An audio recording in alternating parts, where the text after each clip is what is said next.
Hi, I'm Jeff Seeton. I'm the owner of Jeff Seeton Lawn Care. I'm going to talk to you today about winter fertilizers.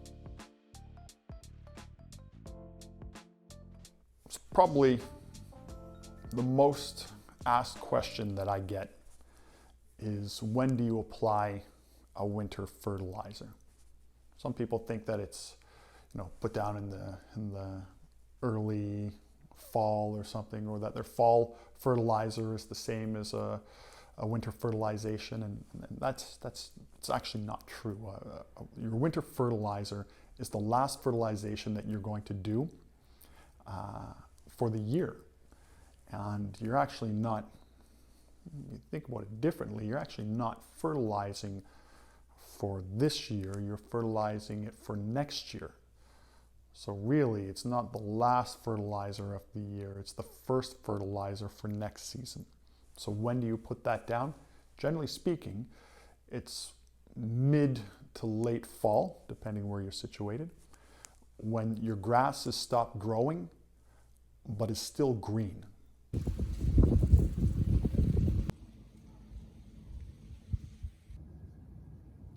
A winter fertilizer is not really any different than other fertilizers. It's nitrogen, phosphorus, and potassium. So why is it labeled winter versus spring, starter, fall? Well, it's marketing. They can sell a fertilizer to you in the end of a year listed as winter fertilizer and ask for a higher rate, ask for a higher price on that fertilizer. The fertilizers I have behind me are 4 types of fertilizers that you can get any time of the year. As a matter of fact, my Scots here that I picked up last week, my Scots is normally about a $23 or $25 a bag fertilizer. I picked that up for $7, just as the season is winding down and winter fertilizers are ready available. I'd be paying $25 for a winter fertilizer. There's not really much of a difference. So this is a 30, a 03, a 30, a 03, a 10, a 20, a 5, and a 30, 0, 0.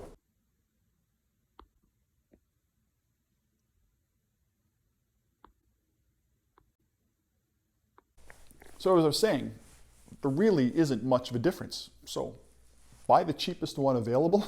Take a walk to the back clearance section of your local hardware store, big box store. You'll find fertilizers back there that are on sale, on clearance. The important thing is the amount of nitrogen and what percentage of that nitrogen is quick release.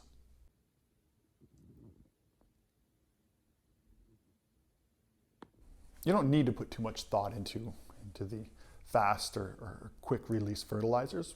A lot of fertilizers have a higher percentage of quick release.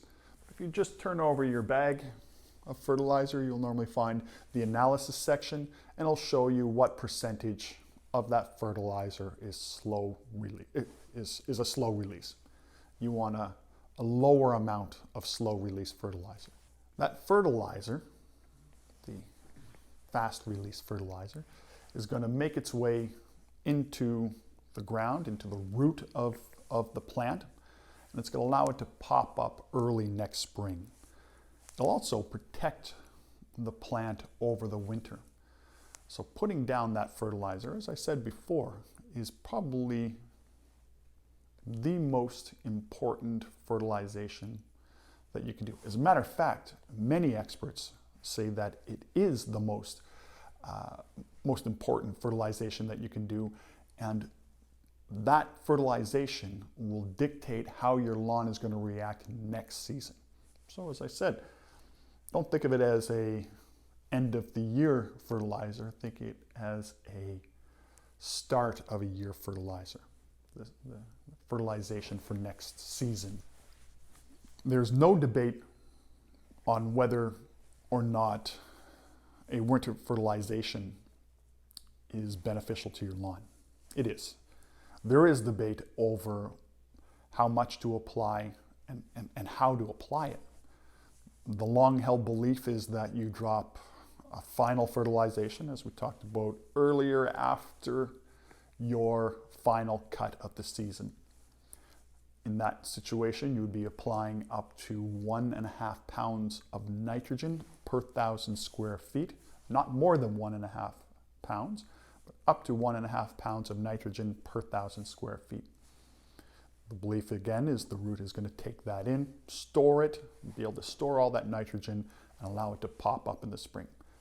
More recent research has shown that putting down a fall fertilizer and then adding small amounts of nitrogen incrementally over the fall leading up to the final fertilization of the season will help the plant store that energy, and then you would reduce the amount of nitrogen applied during that final fertilization, maybe as low as 0.5 pound per 1,000 square feet. The idea is it allows the roots to start to be used to having that much nitrogen, slowly store it, and it'll build up in the root over that period, over that extended period of time, and it will then benefit it in the springtime. I personally fall kind of right in the middle. I apply up to 1 pound of nitrogen per 1,000 square feet. When preparing to put down your final fertilizer, a few things that you should consider. Number one, that grass should be dry. Make sure that there's no frost. Make sure that the dew from the morning has burned off. That way when you apply your fertilizer, the fertilizer will not stick to the blades and potentially burn those burn spots onto the blades of grass. The next thing to consider is the leaves on your property. You could rake them, you can mulch them, you could mow and bag them, whatever you choose to do. You want them up off the lawn or mulched back into the lawn. This way when you apply the fertilizer, it'll be able to easily get down into the soil and have the benefits that we're looking for next season.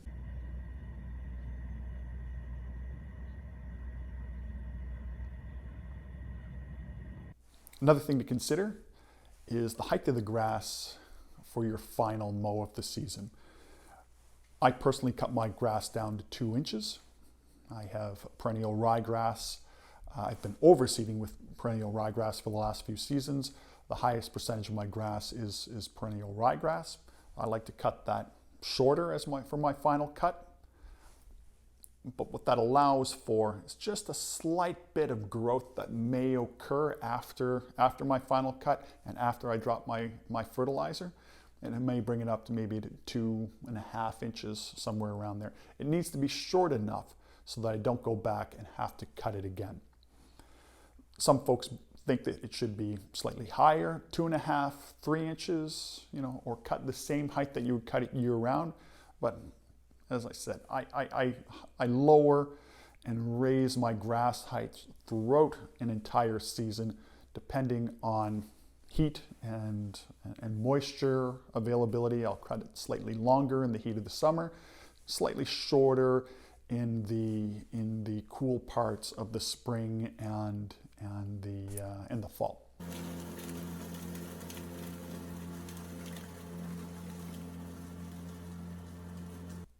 For folks that are planning to cut their grass as short as I am, in the 2-inch range, you don't go out and cut it 2 inches right from a 4-inch height. You can never cut more than 1/3 of that blade of grass. Of course you can, but you should never cut more than 1/3. So what I do is I train my grass height down over the course of the fall. I would be keeping it at 3 inches during the summer, maybe drop it to 2.5 for a few cuts, then drop it to 2 inches for 2 or 3 cuts, and that would be my final my final height for that season. So now that you've dealt with your leaves, you've cut your grass, it's time to put down your fertilizer.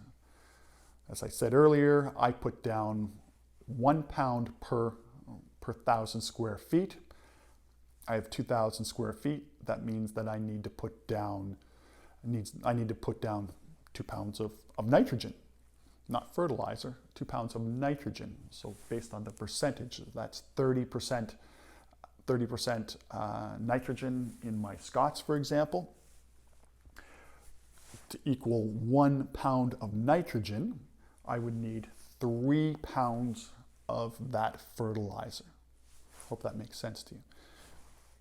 After I've put down my fertilizer, actually when I'm applying my fertilizer, I'll go one direction, the other direction, making sure that it's spread evenly across all of my lawn. When I'm done my application, it'll be time to water this product into my lawn. And when watering, it's important that you just make sure that your ground is wet to allow the fertilizer to start to break down and get into the soil. It's important that you don't overwater your lawn for a few reasons. Number one, you don't want to create pooling. Number two, if the fertilizer does pool, it's going to push it off and cause it to clump together in certain areas, which you don't want. You sometimes see fertilizer burn from nitrogen burn when too much nitrogen is applied in one area, and then it causes it to burn the lawn. The last reason, and the most important, is that you don't want this fertilizer to run off your lawn completely, get down into the groundwater and contaminate your groundwater. There are areas in the United States, in Canada, that you're actually not allowed to apply certain types of fertilizers, certain times of the year because of seasonal runoff. And that's a wrap. I appreciate you taking time to watch this video. If you have any questions, please leave them in the comment section below, or you can message me directly. I'd appreciate if you can take some time to subscribe to my channel. That way you'd have access to all my previous videos and my upcoming videos as well. It'd also be helping me. I'm Jeff Seeton, owner of Jeff Seeton Lawn Care. Thank you for watching.